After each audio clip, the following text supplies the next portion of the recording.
Bonjour à tous, c'est Cécile, Éducation Canine 31. J'espère que vous allez bien. Donc on se retrouve ce mois-ci pour la nouvelle foire aux questions du mois de novembre. Voilà, donc je vais essayer de répondre un petit peu aux questions qui ont été posées. Donc on va commencer, je vais vous lire un petit peu les questions en bref et puis on va y répondre une par une. Donc j'ai Chloé qui a découvert un truc rigolo sur son chien qui s'appelle Néo. Voilà, quand il se met sur le dos et qu'il leur gratte, qu'il les chatouille au niveau du ventre, ben le chien se met à hurler à la mort, a priori, à faire des aous. Donc elle me demande comment on peut interpréter ce type de comportement. Donc c'est vrai que sans être sur le moment, en voyant Néo faire ce comportement, il est difficile pour moi de répondre. A priori, voilà, s'il n'y a pas d'agressivité ou quoi que ce soit, c'est peut-être un moment d'excitation pour lui. Donc je suis désolée, j'ai mes oiseaux juste à côté qui font un peu de bruit, vous risquez de les entendre en fond. Mais j'espère que ça ne gênera pas trop. Donc voilà, je pense que c'est plus un sentiment une émotion qui ressort donc de l'excitation, du plaisir. Voilà, il faudrait voir sur le moment, c'est vrai que c'est un peu difficile pour moi de répondre. Mais a priori, ils restent dans cette position dès qu'ils arrêtent. Donc en attente de nouvelles papouilles, donc je pense que c'est plus un bon moment. Et puis si ça vous fait rigoler, ça vous amuse, c'est vrai que le chien a dû associer aussi ça. Donc il est possible qu'il réitère ce type de comportement parce qu'il voit que ça vous fait plaisir aussi. Voilà. Voilà un petit peu Chloé, j'espère avoir répondu à ta question. Alors j'ai Alison qui me demande comment faire accepter à son chien de se laisser soigner et occulter chez le vétérinaire. Compliqué à l'heure actuelle. Alors faire accepter à son chien de se laisser soigner et occulter. Déjà le mot faire accepter, c'est un peu compliqué. Il faut bien comprendre que le chien, si on ne lui a pas appris, s'il n'est pas habitué ou sensibilisé aux manipulations, sur l'instant T, on ne va pas lui faire accepter parce qu'il ne connaît pas, il a peur, il stresse. Il peut avoir des comportements agressifs ou de fuite. Donc déjà, il faut bien comprendre que dès qu'on a un petit chiot à la maison, il faut l'habituer à être manipulé. Maintenant, il existe le medical training, ce qu'on verra très bientôt à la rentrée chez Éducation Canine 31, où on va vraiment apprendre à travailler le chien pour faire en sorte qu'il soit vraiment à l'aise pour tout type de manipulation, que ce soit des bandages, du nettoyage des oreilles, etc. Voilà, il faut travailler le chiot dès qu'il est petit, déjà en famille, et puis ensuite l'amener régulièrement chez le vétérinaire pour qu'il ait vraiment l'habitude d'y aller et du coup que ça ne pose pas de problématique. Après, bien sûr, il y a le choix du vétérinaire qui est important. Chaque humain est unique et chaque vétérinaire est plus ou moins patient, ce que je peux tout à fait comprendre, il n'y a aucun jugement dans ça.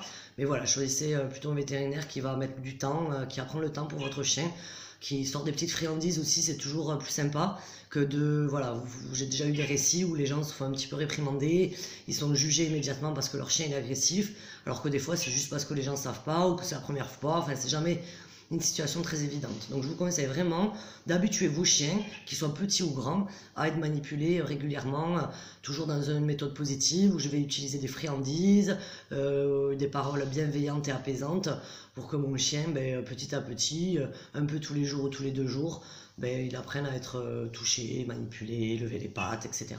C'est très très important parce que le jour où il y a quelque chose, on a vraiment besoin de ça. Souvent, ça évite aussi des anesthésies, des mises en place de muselières, enfin des moments très stressants pour l'animal. Voilà un petit peu, donc habituez vos chiots dès qu'ils sont petits, déjà, ce serait un bon plus. Mais dans l'instant T, on peut avoir des friandises avec soi, parce que même si le vétérinaire il n'y pense pas forcément, nous en tant que propriétaire de chien, on peut amener ces petites friandises chez le vétérinaire, ce qui va permettre au chien de le motiver à monter sur la table, de pouvoir l'occuper, lui faire passer à autre chose, pendant que le vétérinaire il fait son boulot. Voilà, sachez aussi que vous avez une responsabilité, il n'y a pas que le vétérinaire bien sûr, vous devez aussi travailler votre petit chiot à la maison avec vos invités, pourquoi pas, des amis, voilà.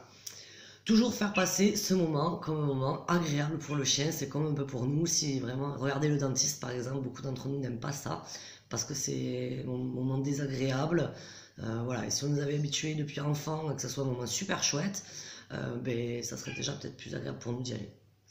Donc toute expérience, c'est toujours pareil, tout dépend des expériences vécues. Voilà un petit peu Alison, j'espère que j'ai répondu à ta question. Alors on va passer à Alex.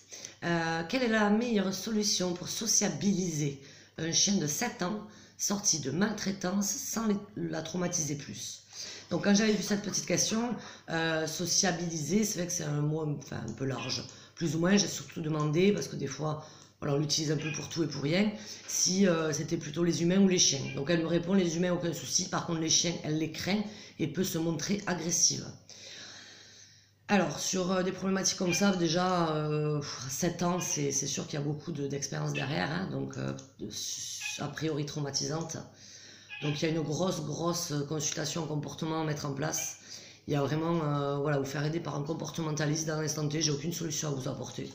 Parce que chaque cas est unique et je vous donnerai des informations qui peuvent même empirer la situation.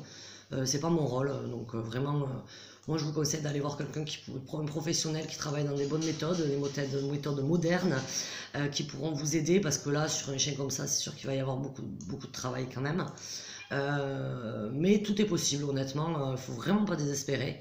N'importe quel chien peut vraiment apprendre très vite. Il faut bien comprendre que le fait qu'elle se montre agressive est un moyen pour elle de défense, c'est un moyen pour elle de se communiquer son mal-être. Il ne faut pas le prendre forcément pour un chien méchant à proprement dit, ou un chien dominant. Pas du tout, voilà, tout est dû certainement à son passé, et peut-être aussi vos réactions aujourd'hui, vos craintes, vos interprétations, la réaction que vous avez sur l'instant T, qu'est-ce que vous mettez en place avec le chien, etc. etc. Donc c'est vraiment de la psychologie autant canine qu'humaine.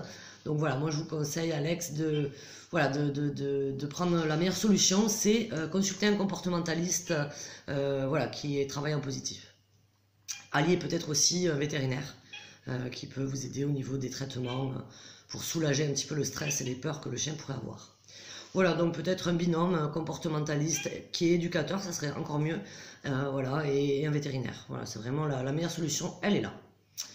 Ensuite, peut-être, je reviens juste sur Alex, attention au forum canin, hein, où vous allez demander des conseils, et alors les gens sont de bonne foi, il n'y a pas de souci, mais tout le mélange de tout ça, ça fait jamais un bon mélange. Et puis les gens savent pas trop mettre en place les prescriptions très souvent, ou ne comprennent pas comment il faut les mettre en place. Donc attention aux conseils qu'on peut vous donner un peu n'importe comment. Souvent, très souvent, ça empire le problème. Voilà. Alors j'ai Enora. Comment on fait pour éduquer des maîtres stressés? Alors ça c'est une très bonne question. Il faut savoir que souvent vos émotions découlent celles de votre chien. Donc votre chien a déjà des émotions à la base, mais c'est un animal social qui fait de l'empathie. Si vous vous mettez à stresser ou à avoir peur d'un coup, ben, il va être dans le même état que vous, voire pire, parce que peut-être qu'il avait déjà peur lui à la base. Donc forcément, votre comportement induit celui de votre animal. Alors ça c'est souvent compliqué à comprendre, mais pourtant c'est vrai, et c'est au quotidien, tout le temps, en permanence, dans chaque situation. Donc Enora, ben, l'idée c'est qu'il faut savoir pourquoi tu es stressé, quel passé tu as aussi, quel ancrage tu as, essayer de voir un petit peu dans quelle situation tu es stressé. Donc l'idée, dans des moments comme ça, il faut arriver à reprendre confiance en soi, en son chien. Il peut y avoir des aides extérieures, sans parler du chien. Voilà, donc il faut voir un petit peu...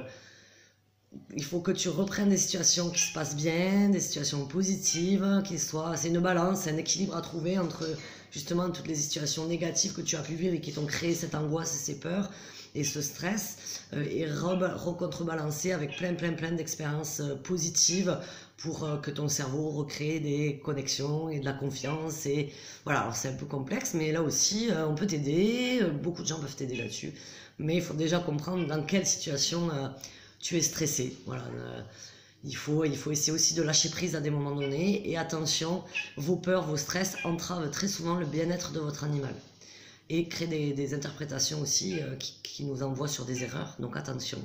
Donc moi je vous conseille pareil, faites-vous aider par un éducateur, un comportementaliste.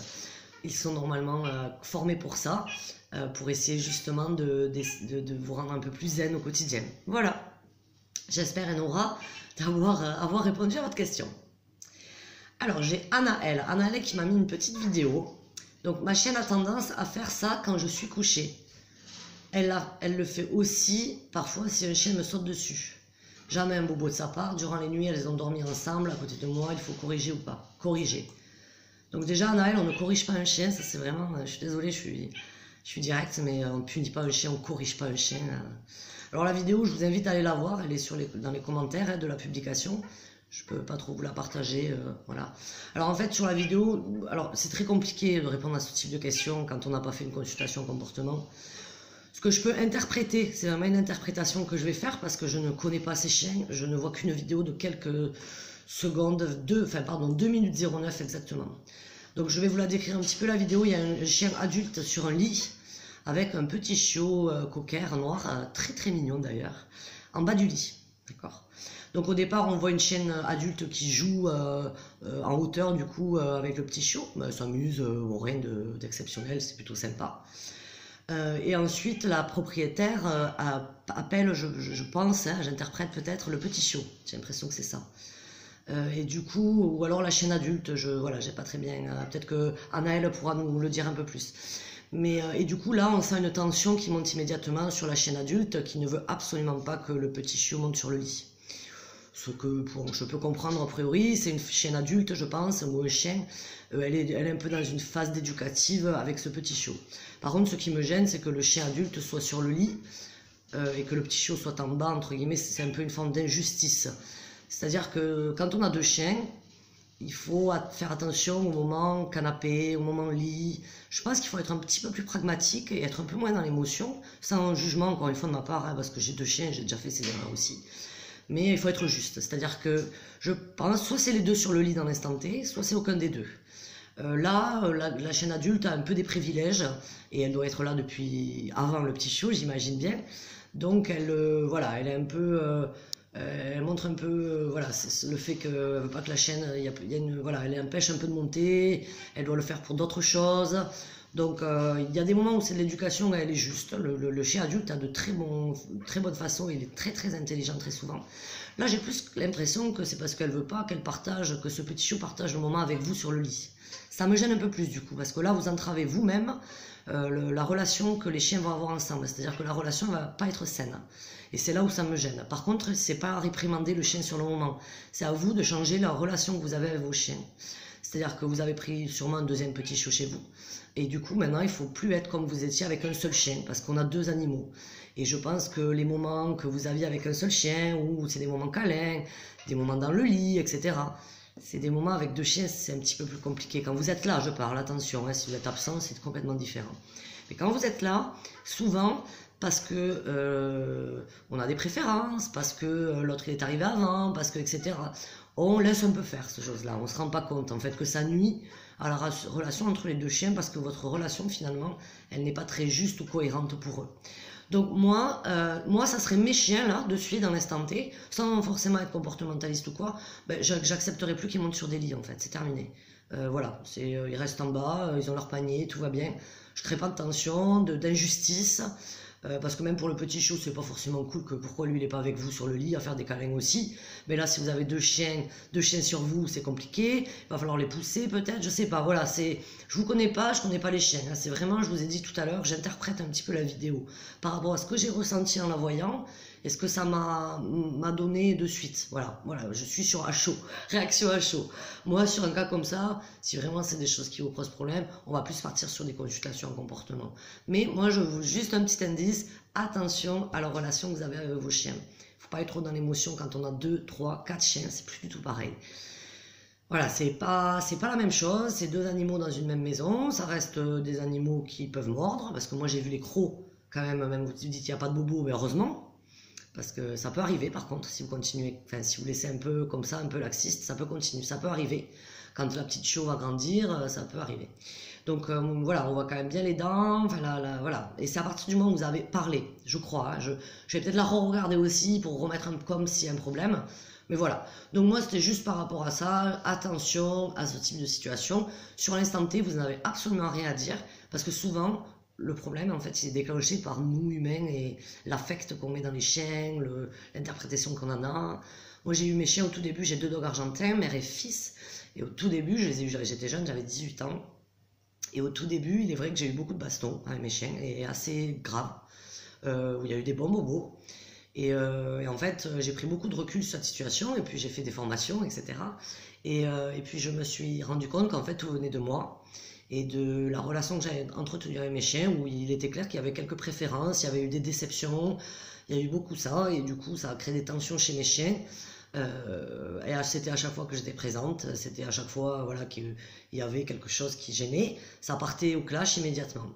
Et à partir du moment où je me suis remise en question moi-même et que j'ai vraiment pris le temps de me poser et de regarder un petit peu la relation que j'avais avec mes animaux, ben, tout a changé. Maintenant je touche du bois, plus jamais eu de bagarre, ça fait plusieurs années. et mes chiens sont d'autant plus complices qu'avant, et moi encore plus aussi avec eux forcément, puisque il y a plus ce stress aussi de bagarre. Donc là, vous n'êtes pas du tout là-dedans, attention, hein, je tiens à vous le dire, bien sûr. Mais ça commence comme ça. Donc là, c'est pas le chien qui a raison ou qui a tort, ça n'a rien à voir avec ça. Les chiens, ils vivent dans l'instant T, sur des émotions. Mais par contre, il est clair que moi, j'aurais 2 chiens. Voilà, personnellement, je pense que c'est mieux qu'il n'y ait pas ces moments qui sont peut-être un peu injustes. Comme par exemple, j'ai 2 chiens, j'en prends un dans les bras, sur le canapé, et l'autre, il reste par terre. Pourquoi vous prenez pas les 2 en même temps alors? Enfin, dans la tête du chien, ça va être ça, c'est pas juste en fait. Donc, en général, le plus simple, c'est qu'il reste, on fait un câlin avec les 2 en bas et basta. Voilà. Bon, c'était mon conseil à Naël, sans jugement de ma part, bien évidemment. Mais c'est vrai que sur la vidéo, à la fin, c'est quand même tendu et j'ai l'impression que c'est votre parole qui a déclenché, alors qu'avant c'était plus du jeu. Peut-être aussi partir dans ce type de situation, c'est-à-dire que vous restez pas là. Vous voyez que les chiens commencent peut-être un peu à se tendre, partez, voilà, vous en allez pour faire redescendre un petit peu tout ça. Hein. Voilà, bon, mais n'hésitez pas à reposer vos questions pour la foire qui se passera en janvier. Prochaine foire aux questions, janvier, décembre, on va laisser les fêtes passer. Voilà, on se retrouvera en janvier pour une nouvelle foire aux questions. Merci à tous, à très bientôt.